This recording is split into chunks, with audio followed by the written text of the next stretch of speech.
मारूफ anchor person और सहाफ़ी हामिद मीर ने इंकशाफ किया है कि अपोजिशन जमातों ने वज़ीर आज़म के ख़िलाफ़ तहरीक अदम एतमाद लाने का फ़ैसला तब किया जब इन्हें मालूम हुआ कि इमरान खान अप्रैल 2022 में अपनी मर्ज़ी का आर्मी चीफ मुकर्रर करने का ऐलान कर देंगे, जिसके बाद अपोजिशन और मीडिया के ख़िलाफ़ एक बड़ा क्रैकडाउन होगा।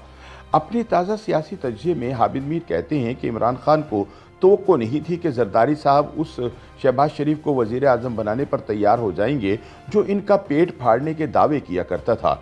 यही तो फ़र्क है खान साहब और जरदारी साहब में। जरदारी साहब ने अपनी अना की कुर्बानी दे दी, लेकिन खान साहब की अना तो मीनार पाकिस्तान से भी बुलंद है। हामिद मीर कहते हैं कि अब ये भी सुन लीजिए कि वो मुस्लिम लीग नून और JUI फे जिसने पार्लियामेंट से इस्तीफ़ों के मामले पर PDM तोड़ दिया और पीपल्स पार्टी को खुदा हाफिज कह दिया, वो अचानक तहरीक अदम एतमाद पर कैसे राज़ी हो गए।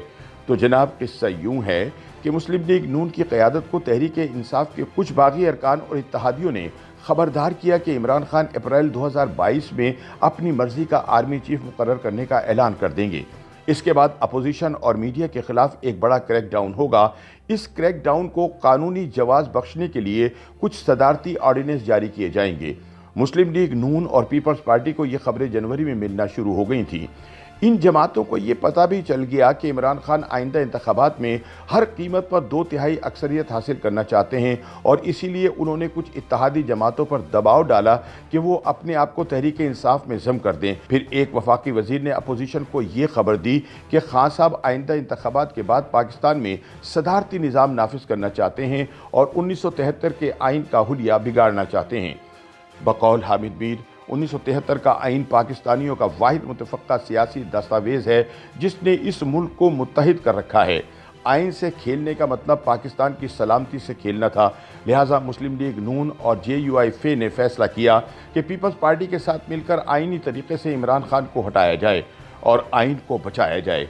हामिद मीर कहते हैं कि अब खान साहब इसे गैर मुल्की साजिश करार दे रहे हैं और सियासी शहीद का दर्जा पाने की खातिर रंग बिरंगी कहानियाँ सुना रहे हैं। हामिद मीर कहते हैं कि 27 अप्रैल को सारी दुनिया इमरान खान की तकरीर का इंतज़ार कर रही थी। खान साहब ने किसी बड़े सरप्राइज़ का वादा कर रखा था। इस्लामाबाद के परेड ग्राउंड में 10 लाख अफराद को इकट्ठा करने का दावा किया गया था। अमर बिल मारूफ के नाम पर मुनक्किद किए गए इस जलसे में मगरिब की नमाज का वक्त हुआ तो स्टेज से फजर की अजान नशर कर दी गई।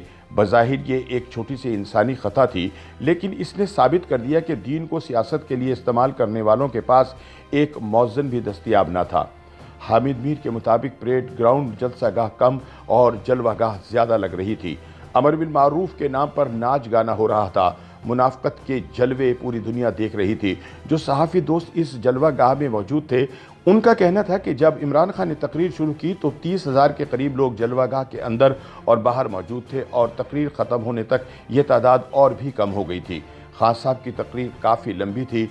वो ना तो 10 लाख अफराद का जलवा दिखा सके और ना ही तकरीर में कोई सरप्राइज़ मौजूद था। उनके ट्रंप कार्ड का बहुत चर्चा था, लेकिन ये आखिर भुट्टो का कार्ड निकला। खान साहब फरमा रहे थे कि जिस तरह आज़ाद खारिजा पॉलिसी की वजह से जुल्फ़िकार अली भुट्टो को साजिश के ज़रिए हुकूमत से निकाला गया, वैसे ही इनके ख़िलाफ़ भी साजिश हो रही है। दूसरे अल्फाज में जनाब वज़ीर आज़म ये इल्ज़ाम लगा रहे थे कि फ़ौज और अपोजिशन बैरूनी इमदाद से मेरे ख़िलाफ़ साजिश कर रहे हैं। तकरीर के दौरान ही इनके एक इत्तेहादी खालिद मक्सी ने फ़ोन किया और कहने लगे कि भाई अब तक कौन सा सरप्राइज़ आया है। मैं हंस दिया और वो भी हंस दिए। मक्सी साहब कौमी असम्बली में बलूचिस्तान अवामी पार्टी के पार्लिमानी लीडर हैं।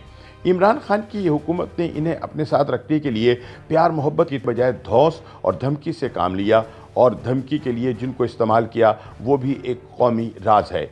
बकौल हामिद मीर, धमकी देने वालों का बर वक्त इलाज हो गया। अगर खान साहब अपने इत्तेहादियों के साथ आजिज़ी और इनकिसारी से बात करते तो शायद इन्हें 27 मार्च को परेड ग्राउंड में इतना बड़ा ड्रामा करने की ज़रूरत पेश ना आती। उन्होंने जेब से ख़त निकाला और वापस अपनी जेब में डाल दिया। ना 10 लाख अफराद का जलवा, ना कोई सरप्राइज़ और ना ही कोई ट्रम्प कार्ड। तकरीर ख़त्म होने पर ख्वाजा हैदर अली आतिश का ये शेर याद आया। बड़ा शोर सुनते थे पहलू में दिल का, जो चीरा तो एक कतराए खून निकला। इमरान खान के फलाप ड्रामे के बाद वज़ीर दाखिला शेख रशीद का मुंह देखने वाला था। इन्हें अपने कप्तान से इतने बड़े धोखे की तवक्को न थी। शेख रशीद ने 1977 की तहरीक निज़ाम मुस्तफ़ा में भुट्टो हुकूमत के खिलाफ बड़ा सरगर्म किरदार अदा किया था। कप्तान की तकरीर ने शेख साहब के माजी को फिर से दागदार कर दिया। आज इन्हें अंदलीब याद आ रही थी, सैयद मोहम्मद खान रिंद वाली अंदलीब, जिन्होंने फरमाया था कि आ अंदलीब मिल के करें आहुजारियाँ, तू हाय गुल पुकार मैं चिल्लाऊँ हाय दिल। हामिद मीर के बकौल शेख रशीद को भी पता है कि इमरान खान गलती पे गलती कर रहे हैं। 1977 और 2022 में बहुत फ़र्क है। 1977 में ज़िया मार्शल्लाह के ज़रिए भुट्टो की हुकूमत ख़त्म की गई थी। 2022 में आइन के तहत तहरीक अदम एतमाद के ज़रिए इमरान को हटाया जा रहा है। असल कहानी ये है कि इमरान खान 26 मार्च तक अपनी इत्तेहादियों को ये तासुर देते रहे कि मैं कहीं नहीं जा रहा, लिहाजा आप जिस तनख्वाह पर मेरे साथ काम कर रहे हैं इसी तनख्वाह पर करते रहें। एक वफाकी वजीर ने इत्तेहादियों के सामने बार बार जनरल कमर जावेद बाजवा का नाम इस्तेमाल किया और कहा कि वो इनसे मिलकर आए हैं। उन्होंने आपके लिए पैगाम दिया है कि आप हमारी हिमायत का ऐलान कर दें। इत्तेहादियों ने मालूम किया तो पता चला कि बाजवा साहब तो बिल्कुल उस पोजीशन पे खड़े हैं जो आइन की दफ़ा 244 के तहत लिए गए हलफ ने उनके लिए मुतय्यन की है, यानी वो सियासत से दूर रहें। इस दौरान और बहुत से होशरुबा वाक़यात पेश आए। अगर ये कुछ नवाज शरीफ या आसिफ जरदारी करते तो इमरान खान इन पर बगावत का मुकदमा दर्ज करवा चुके होते। यही वजूहात हैं जिनके बाइस जरदारी साहब निजी महफिलों में अकबर इलाहाबादी का ये शेर सुनाया करते हैं, हम आह भी करते हैं तो हो जाते हैं बदनाम, वो कत्ल भी करते हैं तो चर्चा नहीं होता।